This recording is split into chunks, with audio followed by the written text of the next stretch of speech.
¿Me escuchan? ¿Sí? Sí, sí, profe. Bueno, yo voy a leer el caso. ¿Sí? Damián quiere matar a su padre, Javier, de 79 años, para heredarle.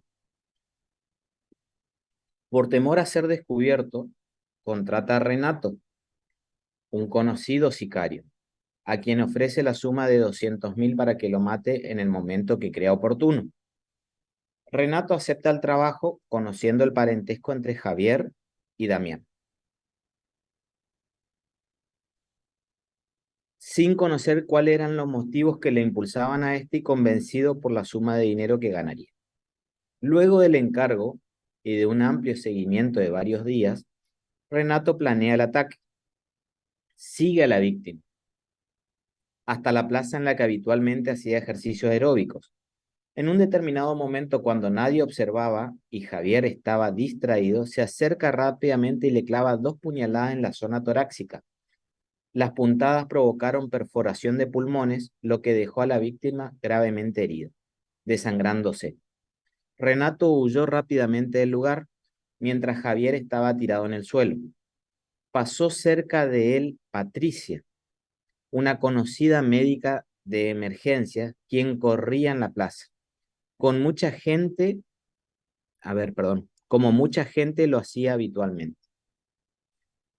Patricia, la médica, miró a Javier y reconoció la gravedad de las heridas. Era médica. Ciertamente estaba a su alcance la posibilidad de prestarles primeros auxilios, pero cansada de su trabajo diario, decidió alejarse del lugar una vez que llegó a su casa. Después de 40 minutos del hecho, llamó por teléfono a emergencia. También pasaron por el lugar Andrés y su esposa Mónica, quien al ver a la víctima desangrándose, se alejaron de inmediato. Andrés era médico y su esposa arquitecta. La ambulancia alertada por Patricia, 40 minutos después, llegó al lugar. 5 minutos antes, Javier había muerto. Todo lo ocurrido fue descubierto por las filmaciones de las cámaras de seguridad instaladas en la plaza. Por ese motivo, el fiscal de turno inició un proceso penal y, llegado el momento del juicio, acusó a los distintos sujetos intervinientes por los siguientes delitos. A Damián y Renato, ambos por la misma acusación, por el delito de homicidio agravado por el vínculo, agravado por precio promesa remuneratoria, agravado por alevosía, agravado por codicia y por la intervención de más de 3 personas. Uno. Dos. A Patricia y a Andrés por el delito de homicidio simple por omisión impropia a la pareja. A Mónica por el delito de abandono de persona, artículo 106.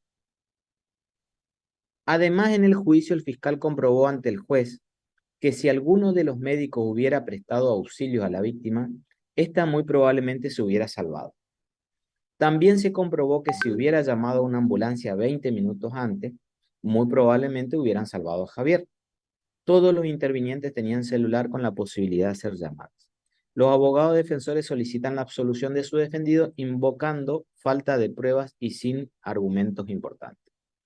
Usted es el juez del juicio y debe resolver la conducta de todos los acusados. ¿Cree, acá viene la pregunta, que le asiste razón al fiscal en su acusación? Fundamente exhaustivamente su respuesta haciendo las correcciones que crea necesarias. Fíjense, en un parcial con estas características, este es un caso de 3, lo cual implica que ustedes obtienen 2 horas y le va a llevar un tiempo armar un esquema de contestación. Entonces ustedes tienen que hacer en ese caso puntual es ver qué se le está preguntando. Entonces, lo que se le está preguntando es si, la última pregunta, fíjense, dice lo siguiente. ¿Cree que le asista razón al fiscal en su acusación? ¿Qué haría yo si yo fuera alumno de un parcial de esta característica? Agarraría la acusación del fiscal y iría contestando punto por punto. ¿Qué hizo el fiscal acá? A Damián y a Renato lo acusó del artículo 80, inciso 1, 2, 3, 4 y 6. ¿Qué voy a hacer? voy a discutir dándole razón o no al fiscal en este caso puntual. Entonces, ¿cómo contestaría yo este caso? La acusación del fiscal en este caso es incorrecta por los siguientes argumentos. En primer lugar, Renato y Damián no son coautores. Y en este caso, él habla de a ambos se le acusa de lo mismo. ¿Sí? En este caso, ¿qué habría? Damián sería un instigador y Renato un autor. ¿Sí? Damián el que quiere matar a su padre, pero él no lo mata. Quien mata, quien es autor, es Renato. Dicho esto, ahí yo ya estoy en disconformidad con lo que dice el fiscal. Entonces, desde ese punto de vista, yo no le voy a dar el mismo tratamiento a las dos personas. Disiento con el tratamiento dado al fiscal en virtud de que acá el autor del hecho es Renato. A partir de ahí, pongo punto y digo, mire, Renato, en este caso puntual, es autor de un homicidio, pero no puede ser de un artículo 80, inciso primero, como dice el fiscal, porque Renato no es hijo, y acá voy al nombre nuevamente, de Javier. Dicho esto, no se puede dar la agravante del artículo 80, inciso primero. Sí se puede llegar a pensar y a dar y a aplicar la pena de homicidio agravado por precio o promesa remuneratoria, porque Renato cuando le mata a Javier, lo hace por el precio de 200.000 pesos, ¿sí? Entonces, de ese punto de vista, se va a dar y se puede dar el homicidio por precio o promesa remuneratoria, en el cual autor del hecho va a ser Renato y Damián va a ser instigador porque él es el que hizo nacer ese dolo en el sujeto.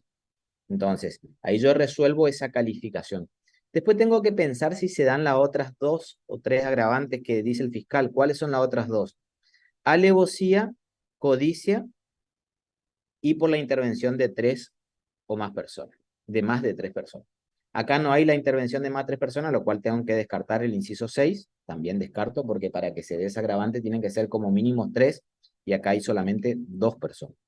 Eso ya lo analizamos nosotros.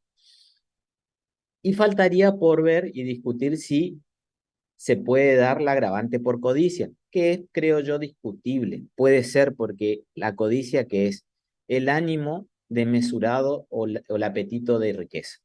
En ese caso puntual, parecería ser que el ánimo de riqueza más que nada estaría puntualmente por parte del hijo, pero el hijo no es autor. Entonces, desde ese punto de vista, me parece que no se daría el agravante, porque acá el autor del hecho es Renato. Lo hace por dinero, pero ese agravante ya está en el precio. Entonces, no está redactado como un hecho de codicia. Quizás el hijo tenía codicia, por eso quería que muera el padre, pero él no es autor. Él es solamente un instigador. Es más, cuando va y mata, fíjense que en el caso está que él no sabe por qué la otra persona quiere que muera. Eso dice el caso. Entonces la codicia también habría que descartarlo. O sea, más allá que si ustedes me plantean eso es cuestión discutible, pero ya estoy discutiendo cuáles son los ejes centrales de ese caso puntual. Entonces ahí yo discutí el punto 1 del fiscal y respondí el punto 1 del fiscal y fundamenté el punto 1 del fiscal y cerré. Listo. Y ahí paso al punto 2 y 3. Lo que pasa es que en el caso punto 2 y 3, a ustedes les falta elementos, pero vamos a charlarlo un ratito para tener una idea. Si bien en el punto 2 ustedes ya tienen elementos, dice que a Patricia y Andrés por el delito de homicidio simple por omisión impropia. ¿Sí? ¿Qué hacen Patricia y Andrés? Les leo de nuevo. Patricia pasa caminando sola, no es la pareja de Andrés, pero Andrés y Patricia son médicos, ¿sí? Y ninguno de los dos hace nada, se van del lugar, pero Patricia después llama al, a emergencia. La emergencia viene, pero igual muere. Y se comprueba que si ellos hubieran llamado antes, él se salvaba. Dice, acá se daría el delito de homicidio del artículo 79 del Código Penal por omisión impropia. Y para que se dé este delito que pretende el fiscal, yo tengo que tener por acreditado los 6 elementos de las omisiones impropias. Situación típica, que el sujeto haya tenido la posibilidad física de realizar la conducta de salvamento que se dan esos 2 elementos. La no realización de la conducta final posible, que era salvarlo, también se da. Y después vienen los 3 elementos específicos de la omisión impropia. Esto sería una omisión impropia. ¿Cuáles serían? Básicamente el nexo de evitación, que también está demostrado en auto, porque si yo le daba el salvamento o la ayuda, él se salvaba, que también dice el caso. Pero faltaría ver y discutir si en este caso se da la posición de garante. Y ahí está la cuestión y el conflicto en este caso. ¿Ellos son garantes del bien jurídico vida? No, porque la posición de garantía en principio viene, según lo que aprendieron ustedes y aprendimos nosotros, después hay otro punto para discutir, de la ley del contrato del actuar precedente. Y ellos no estaban obligados ni por la ley, ni por el contrato, ni por el actuar precedente. Si bien los médicos hacen una promesa, la promesa hipocrática, eso no deja de ser también una obligación moral para ellos, pero no legal, ¿sí? Los médicos a veces están obligados a realizar ciertas conductas necesarias para la asistencia a la persona, pero no en todo momento, sino cuando se encuentran específicamente en un rol específico. Por ejemplo, un médico de guardia, pero no por el hecho de ser médico, por cada persona herida o necesitada que yo vea en la calle, voy a ser garante de ese bien jurídico protegido.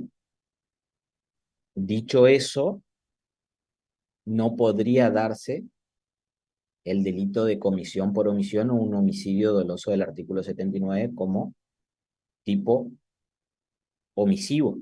Y todo eso son cosas que ustedes ya conocen. Todo lo que dije hasta acá no es algo nuevo. Todo esto ya lo vimos nosotros, ¿sí?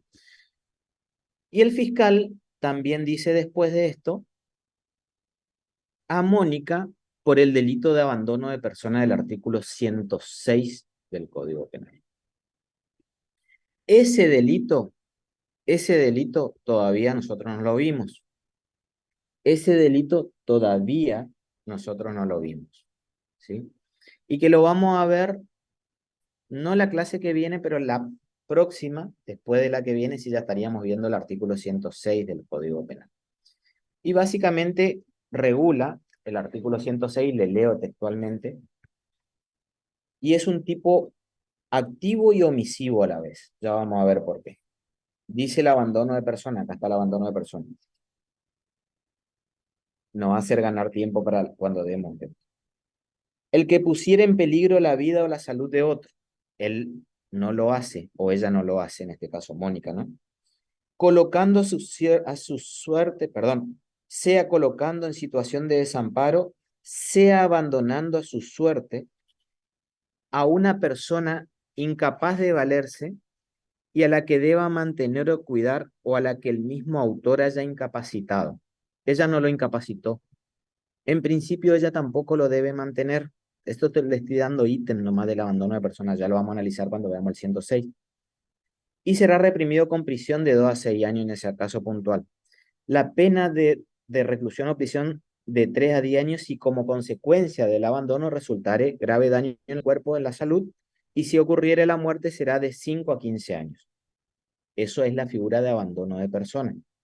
Entonces, en principio ella no coloca a la persona en situación de desamparo, que sería una situación a pensar por parte de Mónica, ¿sí? Ella no la coloca en la situación de desamparo. Y ella tampoco está obligada a mantener, porque si ella no la coloca y tampoco fue su actuar precedente el que llevó a eso, ¿sí? Entonces, la solución de este caso sería rechazar todos los fundamentos del fiscal conforme los fundamentos que fuimos dando, y en estos últimos casos, tanto en el de Mónica como en el de no me estoy acordando el nombre de las otras dos personas, se podría pensar como una omisión de auxilio del artículo 108, ¿sí? Pero no como abandono de persona. El 108 sí regula un caso que parecería ser que se terminaría de subsumir en este, que es cuando el sujeto encuentra perdido o desamparado, que acá estaría la situación particular. Yo encuentro a alguien desamparado, dice el artículo 108, una persona perdida o desamparada, y ahí voy a leerla textualmente, ya llevo. El que encontrando perdido o desamparado a un menor de 10 años o a una persona herida o inválida o amenazada de un peligro cualquiera, omitiere prestarle el auxilio necesario. ¿Qué es lo que hacen los tres? Se encuentran ante la situación típica, omiten prestarle el auxilio necesario y podían darle la asistencia. Esa es una omisión propia. Fíjense que nombré los tres elementos, no impropia. Nombré los tres elementos. Acá no se requiere posición de garante, no se requiere nexo de evitación. Acá se requiere la situación típica, posibilidad de hacerlo y no hacer lo que la ley te dice, dar la asistencia o dar aviso a la autoridad. Puede ser pensable como estrategia de defensa que María, o no me acuerdo el nombre de la persona, esta llama a emergencia posteriormente y subsumiría en la última situación típica donde ella hace la conducta debida. El tema es que no lo hizo en tiempo oportuno también, llama 40 minutos después y eso sería la cuestión a discutir. Pero ese sería desde mi punto de vista y cuestión interpretativa y a discutir y nadie va a salir mal por esa cuestión, pero sí plantean que por ahí pasaría el cuadro de situación. Con este escenario ustedes tienen una idea de que los casos pueden venir de esta manera de redacción, con esta forma de preguntar y con esa forma de ir resolviendo. Entonces, ya lo hicimos clases anteriores y ya lo estamos haciendo en esta también, que básicamente es una práctica para el parcial, ¿sí? Entonces, eh, recuerde que son tres casos. Si doy un caso como este, los otros dos van a ser más cortitos porque este es un caso largo, por así decirlo, con distintas variantes. Este sería el caso que valdría 4 y los otros dos valdrían 3, por así decirlo. Para que esté bien el caso y sume puntos, tiene que estar bien resuelto. Bien resuelto implica bien resuelto todos los ítems, ¿sí? Eh, ya vamos a ver en su momento abandono de persona y omisión de auxilio, que son los únicos que a usted le puede generar una nebulosa ahí. ¿Tienen alguna duda respecto a estos casos, a la forma que se resolvió el primer o segundo punto, que era el tema del homicidio en comisión por omisión, o las distintas agravantes que se van del artículo 80? ¿Ustedes tienen una interpretación distinta, tienen una fundamentación distinta? Profesor, yo estuve observando y le iba a preguntar también lo que es en el primer punto, en el inciso 6 sobre que el fiscal plantea que hubo participación de más de 3 personas. Eh, si yo me pongo de su parte, digamos, en su posición, podría pensar en los demás sujetos a los cuales se les imputó un delito, que no es el mismo. Pero lo que le voy a preguntar es, en el inciso 6, sí o sí las personas que participen tienen que participar como en conjunto, digamos, como que deben tener un plan. En principio, se habla de varias cosas. Concurso premeditado. La premeditación es un acuerdo frío y calculado, es el concepto que se había dado. Entonces, desde ese punto de vista, parecería ser que no. En segundo lugar, tienen que pensar cuál es la razón de ser de esa agravante. ¿Cuál es la razón de ser de esa agravante? Que el número de intervinientes lo que hace es aumentar el poder de ofensa y disminuir el poder de defensa, que en todo este caso no se da, no se da, porque acá básicamente hay un sicario y después hay personas que van pasando, ¿no es cierto? Entonces, desde ese punto de vista no se da el fundamento del agravante, la naturaleza jurídica, el porqué del plus punitivo, como yo suelo explicar en clase. Entonces, de ese punto de vista, no sería correcto el agravante.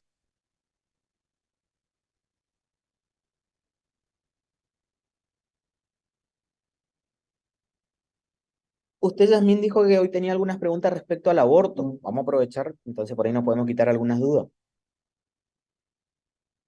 Sí, tenía algunas preguntas que había hecho antes de hablar sobre homicidios calificados atenuados.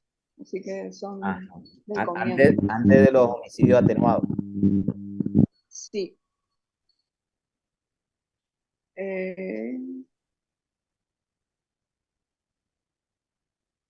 bueno, esta es una sobre las diferentes teorías que había con respecto a la diferencia de aborto y homicidio. Sí, Con respecto a las teorías, entiendo que es recomendable la que sostiene la protección al comienzo del nacimiento, teniendo en cuenta el libro de Molina, ¿no?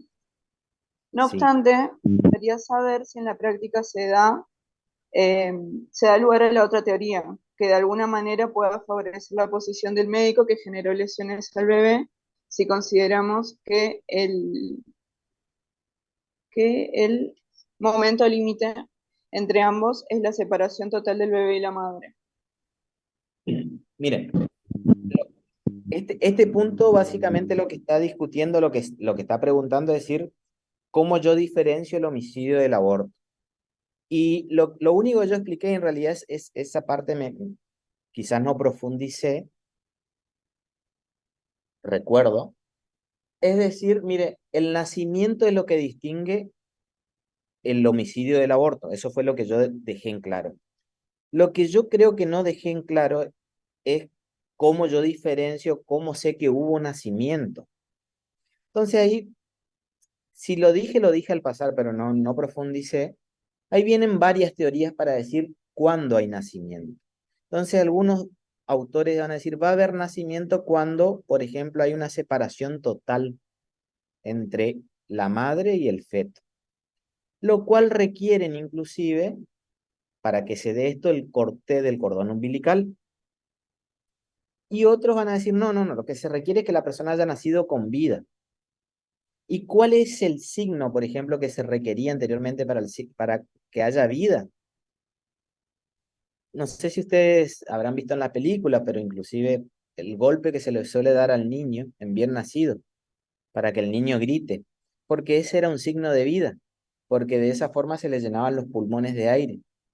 Y uno de los, inclusive, de las cuestiones que se discute si el niño vivió es si a ver si tuvo aire en los pulmones, porque significa que respiró, porque ahí recién respiraría, ¿no?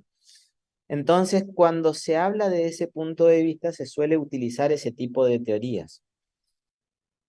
Yo voy un poco más para atrás, diciendo que en realidad hay que hacer una distinción como hace Bacigalupo, desde mi punto de vista, y me convence esa postura. Y hay que distinguir, según Bacigalupo, y muchos autores también lo piensan así, según si el nacimiento es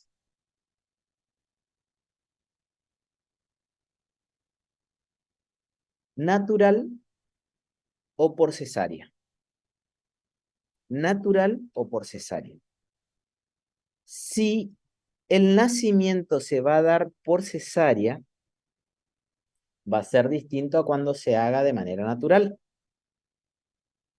Cuando se dé de manera natural, ustedes saben que el niño va por un canal y requiere cierta dilatación, básicamente del útero femenino, para lograr efectivamente que se llegue a la expulsión del feto. ¿Sí? Entonces, la pregunta es, ¿desde cuándo habría nacimiento para esta postura? Y dice Bacigalupo desde que pueda haber un contacto directo con el niño, no requiriendo separación ni corte del cordón umbilical, estoy hablando, corte del cordón umbilical, sino desde que pueda haber contacto directo. Porque si no, imagínense ustedes el siguiente ejemplo, Yasmín, y a todos le digo. Le saco al niño o sale el niño y le dejo colgado del vientre, del cordón umbilical. Si se requeriría la separación total, incluido el corte, nunca eso sería un homicidio. Eso sería un aborto. Por ejemplo, le empiezo a patear en la cabeza al feto ahí colgando, o vieron que muchos nacimientos se hacen en bañeras, ¿no? Hay una metodología natural, por así decirlo, que se hacen. Entonces, hago que salga el niño, sale el niño por las propias dilataciones y queda debajo del agua, queda en el agua. Yo no hice más nada, pero no hubo corte. Murió antes que hubiera corte. No sé si me explico. Entonces, Basigalupo dice, desde que conforme las dilataciones necesarias ya puede haber un contacto directo con el feto. Ahí ya habría homicidio para el parto natural. Y para el parto con cesárea, desde que se hace la incisión. Y también puede haber contacto directo por la propia incisión que hay posteriormente. Entonces, esa es la distinción que a mí me seduce. Me seduce. Entonces, sé que hay varias teorías respecto a esto, pero las otras que van un poco más allá o un poco menos, por ejemplo, hay algunas que hablan de los dolores de parto. Dicen, desde los dolores de parto habría homicidio, antes de los dolores de parto no habría homicidio.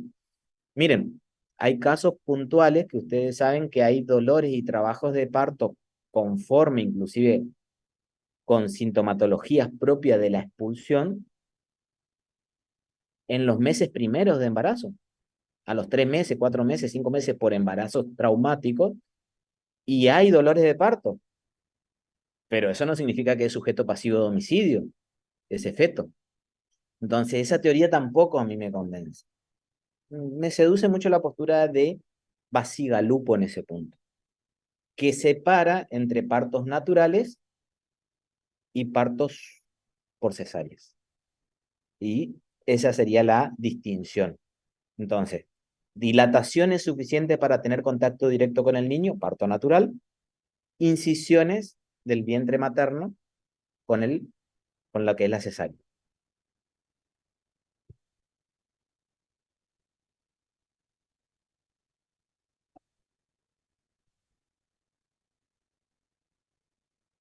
¿Se entendió algo? Sí, profe, comprendido. De todas maneras, podemos hacer uso de las otras teorías. De todas. De todas. Todo lo que esté en los libros y fundamentado van a salir bien. No se olviden. Claro, Lo que sí que tiene que ser coherente nomás la solución. claro, capaz se perdió la validez de la teoría, no funciona más o algo por el estilo. Por eso preguntaba. Sí, sí, aparte se hablaba en su momento de teorías o de libros que generalmente pasó mucho avance médico en el medio, ¿no? Inclusive de lo que yo estaba hablando, hoy por hoy puede haber un contacto directo con el feto sin necesidad de que haya una dilatación suficiente dentro del útero materno. Entonces, esa propia teoría de Bacigalupo creo que hay que readaptarla a las propias particularidades que hoy la ciencia puede requerir, o se puede hacer, ¿no? Respecto al contacto directo que requiere Bacigalupo.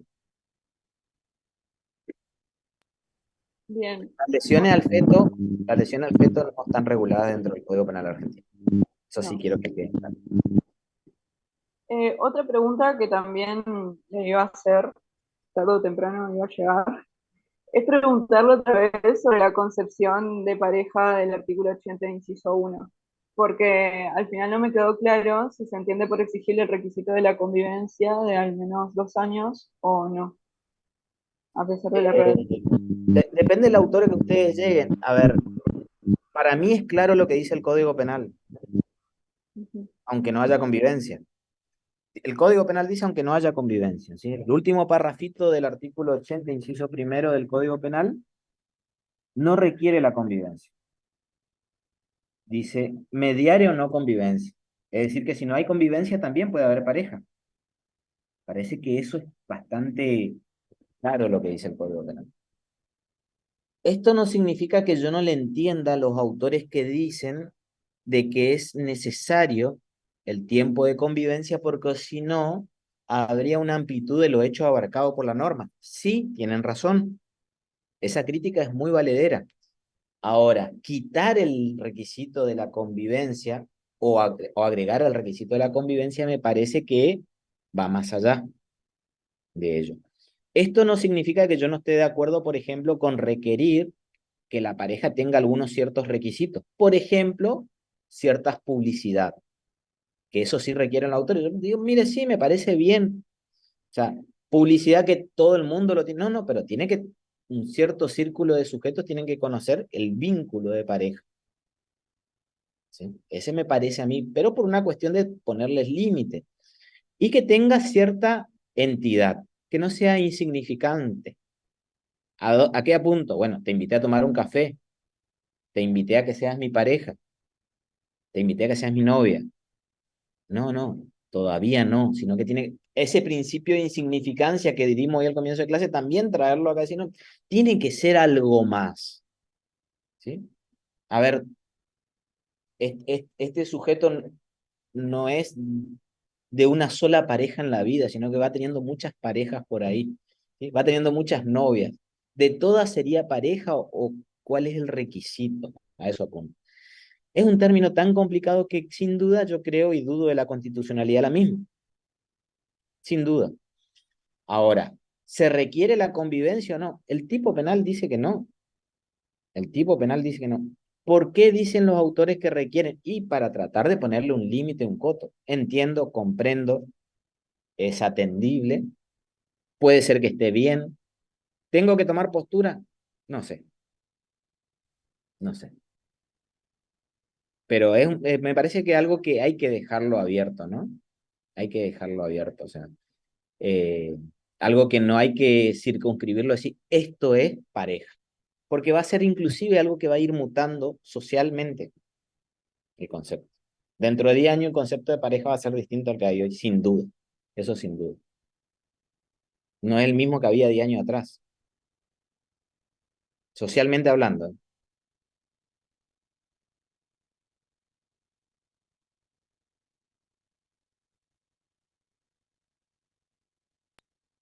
Bueno, ¿Tiene me otra? queda una más.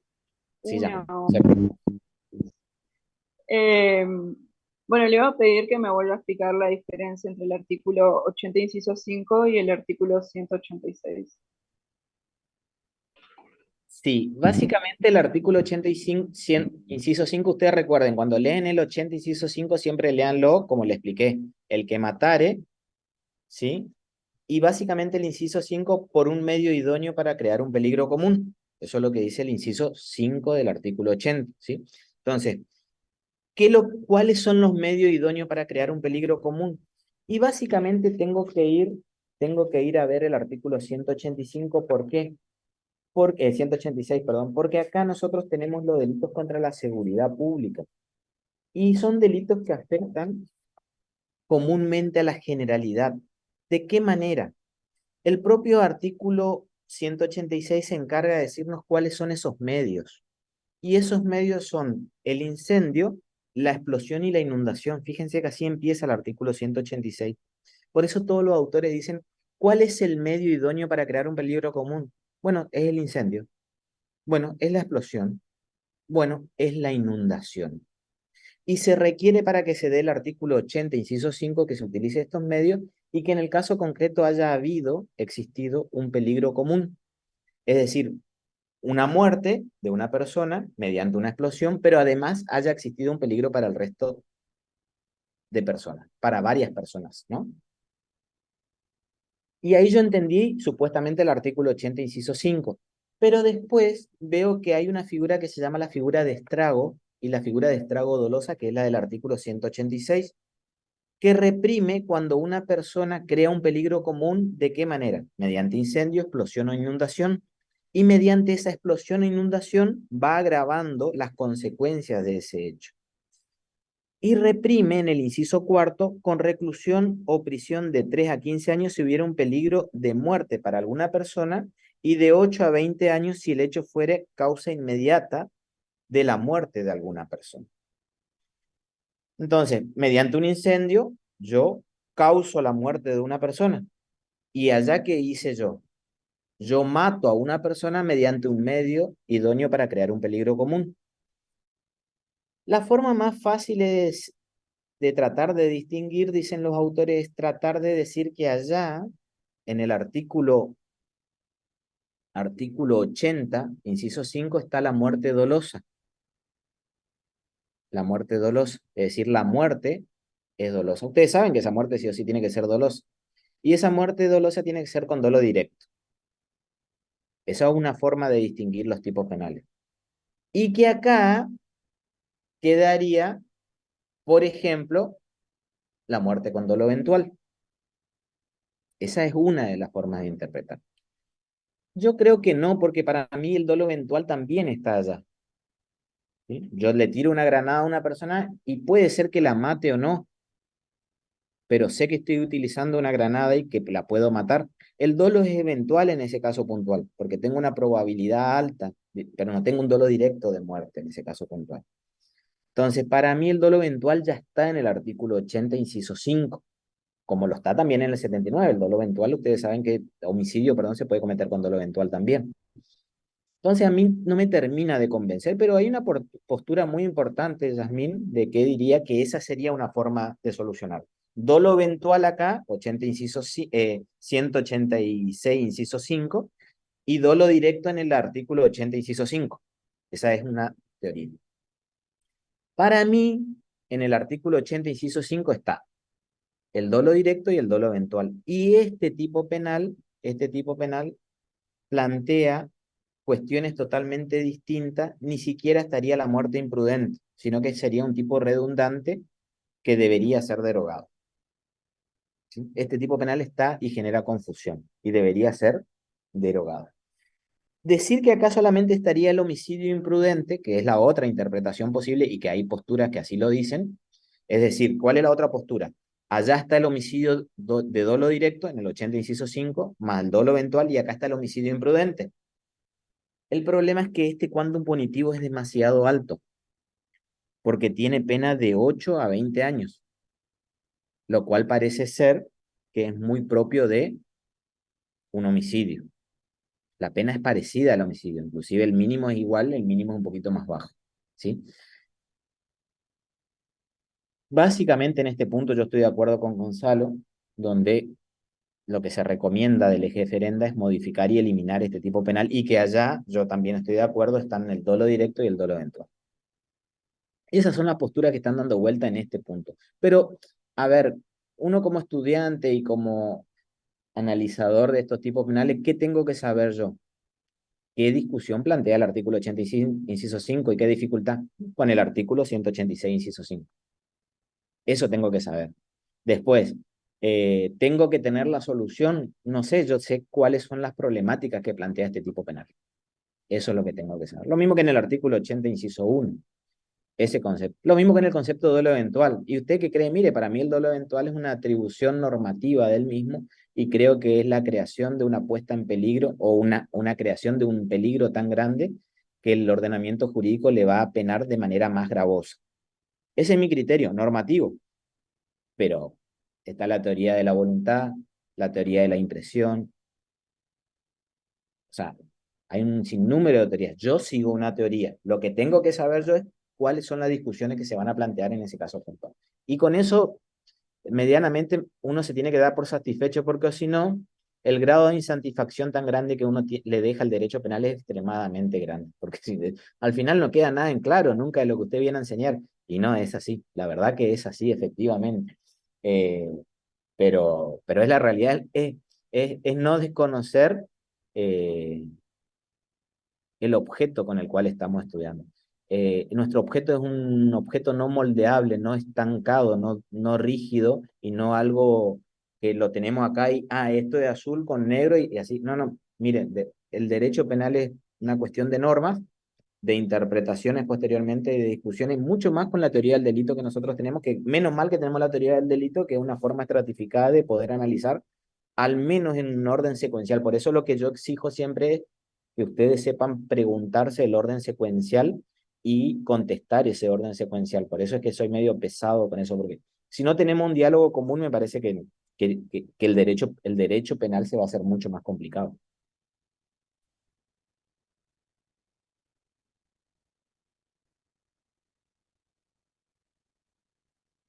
¿Alguna otra duda, pregunta? ¿Tienen otra duda, otra pregunta? Nosotros esta clase que tenemos hoy es la clase que íbamos a tener, ya saben, de manera presencial el día viernes y sábado, y que ya estaríamos pasando a 2 semanas después, 2 semanas y 3 días después, creo que el 28 de abril, me parece que recién nos estaríamos viendo, si mal no recuerdo, o por ahí.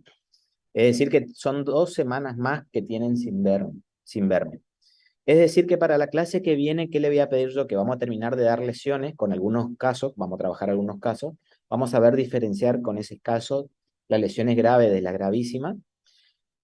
Eh, y lo que le pido es que ustedes vean el fallo Antinir, ¿sí? El fallo Antinir que ya le había pedido la otra vez que lo lean, que lo tengan leído, para poder analizar el artículo 95 del Código Penal, que son el homicidio, lesiones en riña, ¿sí?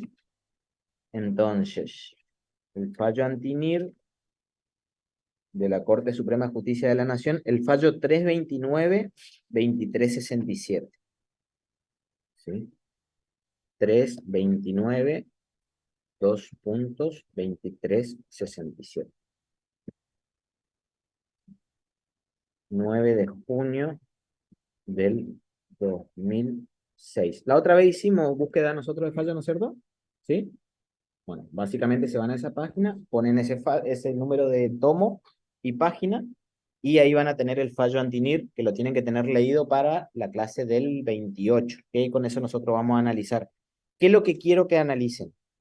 Que vean cuál es la estructura de un fallo de la Corte.